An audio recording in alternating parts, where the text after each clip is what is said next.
Hello, this is Carol Peters again for Eastside Stories. I'm president of West Meadowbrook Neighborhood Association. I'm here with Kristin Foreman, the Meadowbrook Middle School Principal. And she's new this year, and we're happy to have her. Welcome. Thank you. And we start our interviews right off by asking the subject, Kristin, to tell us a little bit about herself. And she's new to Fort Worth, so I'm anxious to hear all about her background. All right. Well, this is my 8th year as a principal, middle school principal. I am actually born in Peoria, Illinois, so the central part of Illinois, about 2.5 hours south of Chicago. Born and raised there. My mom's a retired teacher also, so I think that's probably where my love for education came from, of course. When you're a teacher's child, it's a little different. Things are a little different. You get to see behind the scenes what it's like in education. So I went to school there, went to school at Southern Illinois University in Carbondale, Illinois. Came back home and worked in the district that my mom was actually a teacher in, and I was, went to school in. So did the work there, became a principal, and then decided that, actually made a shift and decided to go to Madison, Wisconsin. Madison, Wisconsin was doing some really innovative things with equity work, and so I was really interested in going and being a part of that work. Spent some time there as a principal of a middle school, and then I took over as a principal for students that were in the juvenile justice system. Oh. Yeah, so I did a bit of work within the jails. What we wanted to do really with that work is make sure students that were unfortunately having situations where they were ending up having to be incarcerated, that they were still receiving a quality education. So that was like really important to us.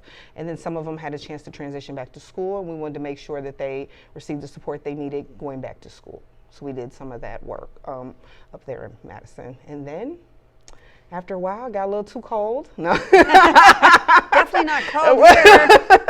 And decided to come to Fort Worth, Texas. So I've been in Fort Worth for about a year and a half, and it's been really great, and I've enjoyed the work here. Had a chance to be a Jack A last year, and then I came over to Meadowbrook and was, really privileged to have the opportunity when Meadowbrook came available, and I really wanted to come over. So. Well, fantastic. We're glad to have you, and welcome to 80 degrees at Kristins. I know, it's great.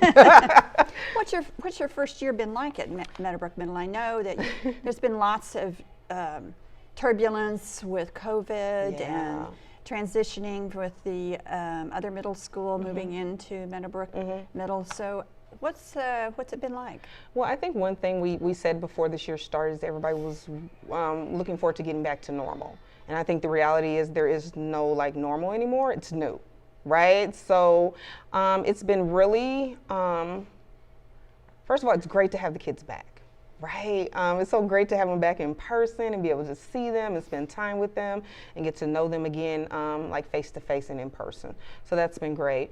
It's great to have teachers, getting a chance to go back to their expertise. I know with the blended learning and having to teach virtual and in person, that was a major stretch for our teachers, and kudos to them that they had to transition fast in order to get that kind of work done for our kids. So it's really been, it's really kind of looking at education, how we're doing things, and deciding we have to do things a little bit differently this year, and I think that's still a transition. Yes, I think it's normal-ish. Yeah. And it probably will never be the same again. Never and I think you're right about that. I think it's just the way we're going to live in the future, ready to pivot quickly. I think it showed for some of our kids too that they have a lot of needs that may have been unmet, and COVID kind of surfaced those for us. Social emotional needs our kids need. So is that my next question about what areas of improvement do you think need to be made, and what weaknesses have you found, and what positives do you see in the school? So I would say positives, that we have a really great dedicated staff. We did have new staff that came on board, 4 ISD employees, but because of the closing of Hanley, they came here. So it's been great to have new staff with experience that have joined the Meadowbrook family. So that's been great. We have a really dedicated staff that understand the work that needs to be done here and the dedication here. That's been important. Another positive I would say would be our parents in our community. They want to be involved. They want to be a part of the school. So that's been really, really great for us. I would say some of the I think some of the challenges we may have that we are working on is also wanting to make sure our parents and families know that our school is open to them, right? Like it's here for them. I know some people in the past, sometimes we have parents that may have had not so positive experiences in schools, right? And we want to make sure that we're dealing with some of those issues so they feel comfortable to be here, communicate with us, we can work together. You know, it's really a relationship where we really want to partner with our parents and our families. Do you have a parent-teachers association? We do not, and that is something we're working on. We started having those conversations about trying to get that going when we come back from break. So we're looking forward to that.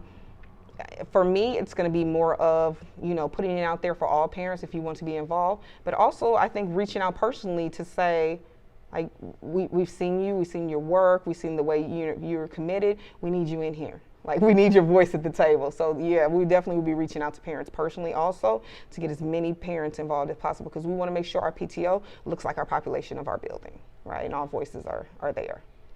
Well, if the West Meadowbrook Neighborhood Association can be of any help, Yes. please let us know, because we like to support the schools in our neighborhood. So give us a call. Who is your hero on campus? Do you have one, a student or a teacher? Either one. Ooh, good Lord. Oh God, You think about it. Because I'm going to say this is probably the typical answer, but I have to say both. Like, right? I don't think I can pick anyone in particular. I have to say my students and my faculty are the heroes, because they show up every day and do the best job they can, even when they have their own things going on, right? Like, I have, you know, staff members that have family members that are ill. They have other things going on. They have their own COVID kind of trauma that they've been through too, right? And our kids are also in certain spaces and been through certain trauma. So I would say they're the heroes for just being here every day, showing up and wanting to do their best. Yeah, I really have to say that. Why did you choose to be middle school principal? I know that's been your entire career. It has been mostly. And that's a challenging area. So why did you kind of find yourself in that vein? Okay, so most of my mom's career was middle school. Right? So I think that's a little bit where it came from. Because when you're a teacher's kid, you spend your time in the summers helping her set up her classroom, being a part of everything that she has going on. So I had the opportunity to really see behind the scenes with middle schools. Like, I just enjoy the middle school mind. Like, it's such a important part of a child's development that sometimes I feel people forget about. Like, there's so much emphasis on elementary and then of course the high school, but our middle school years are so critical. So I felt like I could do my best work in knowing my personality in order to be in the middle school, felt like it was the best place for me. And I really do, I enjoy it. What age range is middle school? Their age range, well, they're 6 to 8th graders. So 13 to, yeah. Wow. Yeah, they're teenagers. All teenagers. Every bit of it. Yeah, and it takes a special person. That's why I say the staff is so special and heroes, because it takes a special person to understand middle school and middle school development, right? Because they are really, you know, we have different places in life where we're trying to find ourselves, and they really are, you know, like, they're not babies anymore, but you want to transition them slowly into being young adults, but also understanding where their development is at that time. Now, the Surgeon General has just put out a 53-page report about he feels there's a mental health crisis among young people. Yeah. A lot of stresses on young people, and made even worse by the pandemic. Yeah. Do you, how do you see that manifest? Or do you? I think we do. Yeah. And I think that's the challenging part. Our students have a lot of needs, emotional needs, mental health needs. I know sometimes hearing mental health scares people, and we really want to work towards removing that stigma, that it's okay. If you need emotional help, if you need emotional support, that's what we're here for. So I would agree. We do have quite a few kids that are coming with a lot of experiences that, you know, some kids will never have, right? And they're coming with a lot of hurt. They're having parents, you know, middle schools have lost their parents, right, due to COVID. I have middle schools that have lost other classmates due to COVID.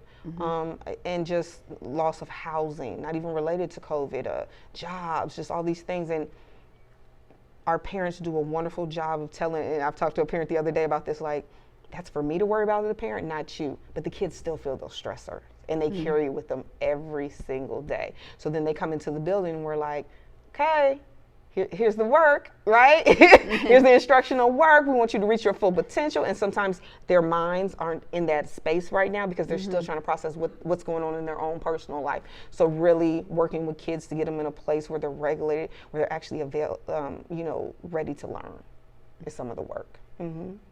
Well, you seem to be the right person to do that. So welcome to Fort Worth. Thank you. And if there is there anything that the neighborhood, the West Meadowbrook Neighborhood Association can do for you, or we have multiple associations, Central Meadowbrook and Handley, all around us, and we all try to support our schools any way we can. Okay. Is there anything in particular that a neighborhood could do for you? I think we're moving into a place where we really want to set up, we want to support our kids. We also want to support our parents. So I would be really interested in helping people that have expertise in helping parents with housing, right? Those kind of services, how to fill out those applications, what they need in order to that if they have issues finding housing, maybe some legal things, like I've been to places where they've had like expungement, like seminars for parents if they have things on their records they need to go off. We just want to, make it a level playing field for our parents so they can be able to provide for their kids and they feel comfortable and their kids will feel at ease. There might be an opportunity there to do some kind of a community event. I would where you bring love that. all those parties together and just have everybody to bring those come. resources in for the parents. That'd be great. A to-do for 2022. I like it. Great. Well, thank you very much for joining us for Eastside Stories and for meeting Kristin. I hope you come back in 2022 and meet more members of our neighborhood that are excelling. Thank you.